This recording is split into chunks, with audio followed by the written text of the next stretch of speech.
Hi, I'm Rocky Chin. I'm the president of the board of the Asian American Arts Alliance.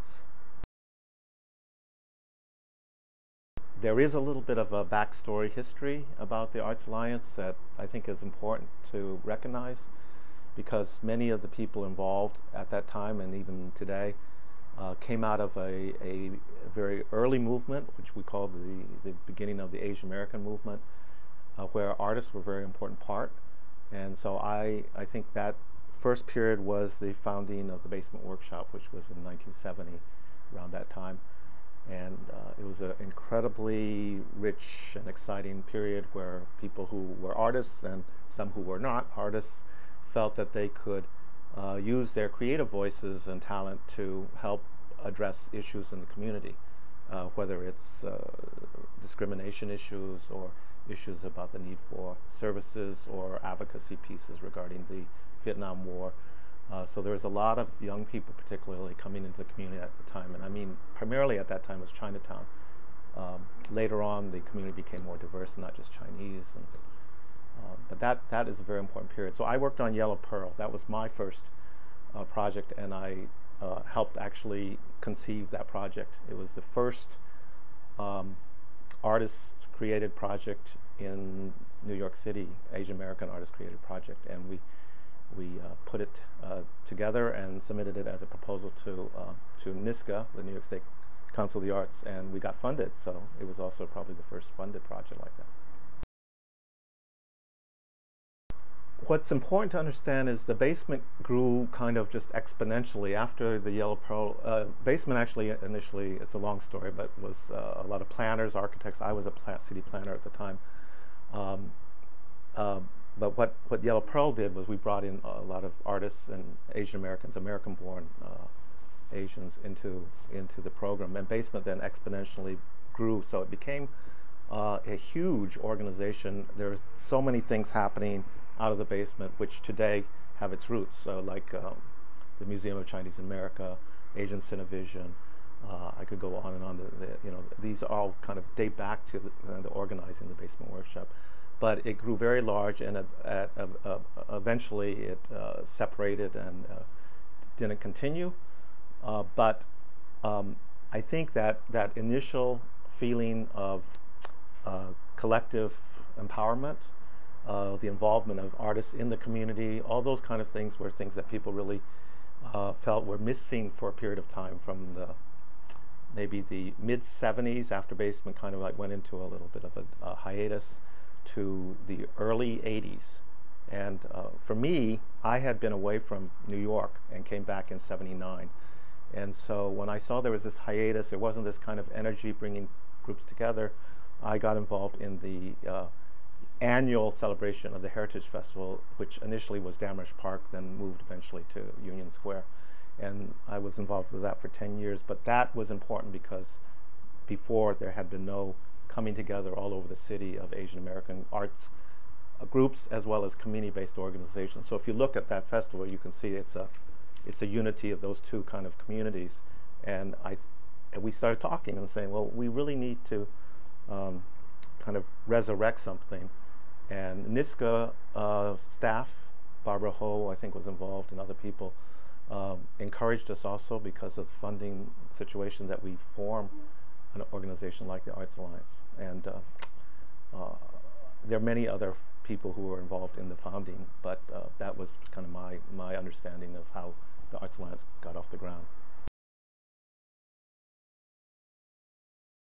Well, it's if this is I felt that I'm not an artist, but I think we now can feel proud that saying that we're community organized. I see myself as an activist and an organizer in addressing community issues. And to me, the Arts Alliance, in some ways like the Basement Workshop before, has its strength in not only uniting the community, but being able to give the community, and I don't mean just the artists, the Asian American community, a greater voice. Because when you talk about communication, artists are a very important part of it, whether it's film or poetry or whatever.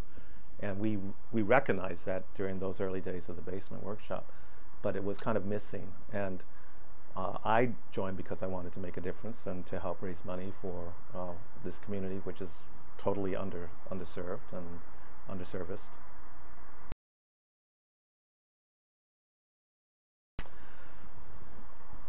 I think there's been so many different periods. I should mention that the most recent highlight has been to see the Alliance really start to get in this groove with the town halls of bringing together people. Again, you can say you're an alliance, but until you really see you're building this kind of network, it's a little hard to know if we really are meaning that much.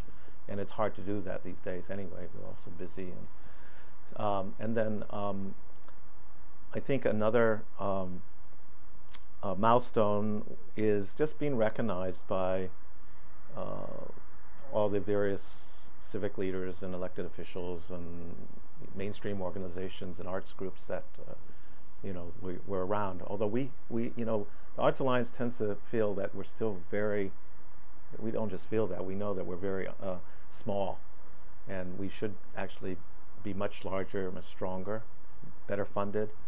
Our community is reaching over 10%, if we talk about the Asian community in New York City, and yet we don't get those kind of resources. So it's gratifying to be recognized now. This is really just happening recently. So I would add the most recent excitement has been the election of John Liu.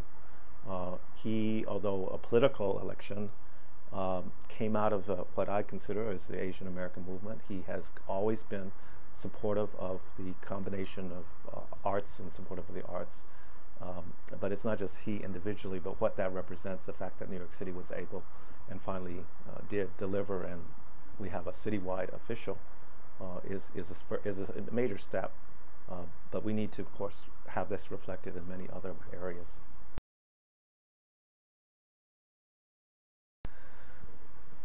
I think the Asian American community, first of all, is extremely diverse. Initially it was mostly Chinese. A lot of Asian Americans getting involved in Chinatown. It's so diverse now in New York, and we have so many other groups. My hope is that we can go from where we're at. We have a long history. We have a lot of friends, but we really do need to build capacity. And for the Alliance, I think that means I would like to see us have a community arts fund, something like that, that's in the millions of dollars. I'm not a millionaire, but I think we have friends and we have a community out there that could eventually fund something like that, so that we can eclipse what we tried to do with the ReGrant program. We really need to have some regular funding for our community. The other thing is we have the capacity to make a bigger imprint on New York City, and New York City is so important to the country. So I think we do have that kind of potential, and we haven't reached it. I think the fact that there's so much globalization, there's a lot of people coming in and out of New York. There's a lot of Asian American arts groups all over the country. Although we're not national in that sense, we play a leading role, I think, in kind of some of the issues and development. And with the town hall, it's very clear that people just come through New York and kind of come to our town hall and look for ideas, and so that's going on in the real world, a lot more sharing, and I think our bigger impact would be something that we can do, and I'd like it to do, and to just as other communities of color and other diverse communities in New York, that I think we can contribute a lot more. And when we do that, when our voice becomes stronger through our arts, through our elected officials, through the civic participation, which is still something we're working on to get people to be more involved, then I think we're really talking about a different dynamic in New York City. And I think that can come sooner than later.